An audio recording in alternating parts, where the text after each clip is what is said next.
Hi, I'm Renee Osipov, an attorney here at Chelle Law, and we assist parents, guardians, and students who may be having issues surrounding special education, 504 plans, or accommodations. In this video, I'm discussing Florida requirements for a 504 plan and 3 major tips for students and parents who are trying to obtain that 504 plan.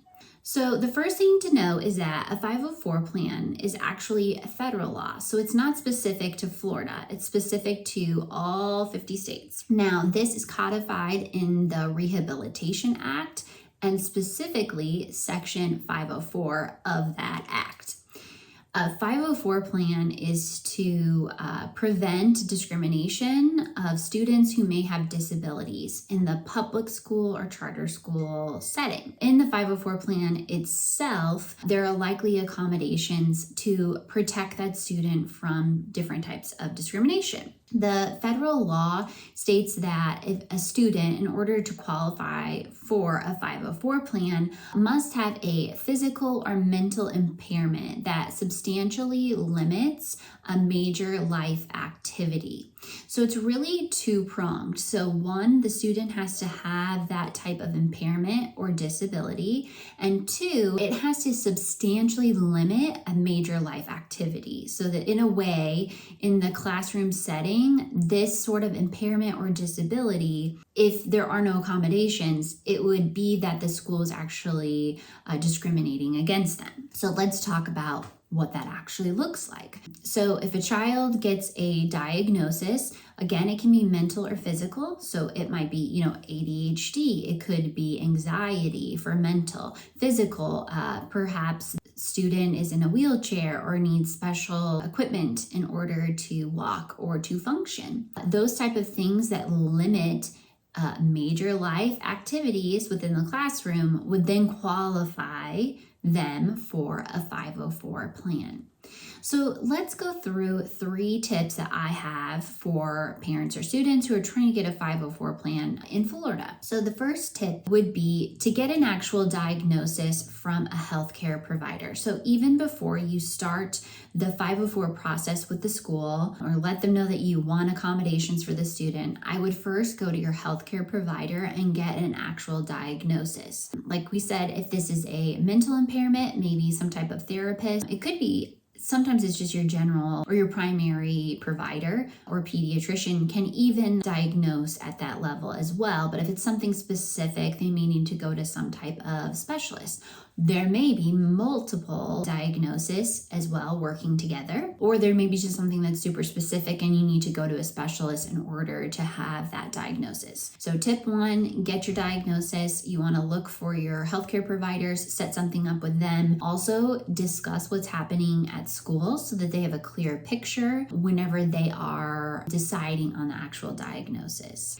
Now, after you get that, then my second tip would be then to go ahead and notify the school in writing. The school is required to then evaluate to see if the child is qualifying for the 504 plan. But I think it's really important to have it in writing. So you can send them a formal letter. You can also email, but I would definitely go ahead and send that in a formal letter requesting that your child obtain a 504 plan and that they seek those accommodations. You also want to have an idea of what type of accommodations you're going to be asking for, because then that leads me into my third tip, accommodations. So you now have a diagnosis for your child. You're asking for them to be evaluated.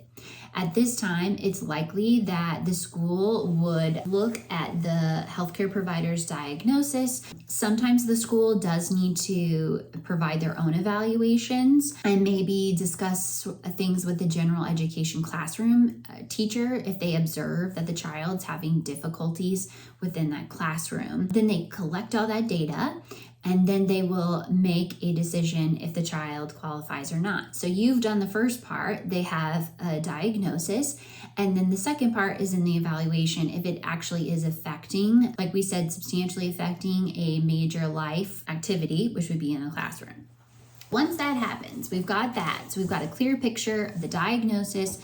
the difficulties, then at that point, the 504 plan would actually be created. And again, leads me into my third tip of accommodations. When you go into the 504 meeting with the 504 coordinator, sometimes a general education teacher, sometimes it's administrative staff, are all in the meeting together, and they're coming to create this, essentially a contract with what accommodations are going to be provided to that student. It's really important to be specific as possible on what accommodations are needed. And I think you should always, in my opinion, ask for the full extent. So what does this look like? So let's just say the student has a diagnosis of anxiety, and the teachers and staff have also evaluated and observed that when a test is given, that this child may have some type of panic attack or symptoms of anxiety. So in the accommodations, you could ask, the parent should have an idea of what they think. They know their child best, and you can speak with your student or child as well and see, maybe what they think they would feel more comfortable with. So this could look like accommodation would state that the child would be able to go to a quiet place outside of the classroom in order to take any type of exam. Accommodations could also be that they have extended time. Now, again, you want to be careful because extended time is very broad. Sometimes it will state double the time of whatever is originally given for the exam, or 3 times. It just depends. Sometimes the test can be read to the student. Those are all just accommodations surrounding just giving an exam or a test. But you want to think broadly. Getting in and out of the classroom. Is something happening maybe in those transitions that is really a substantial obstacle to your child?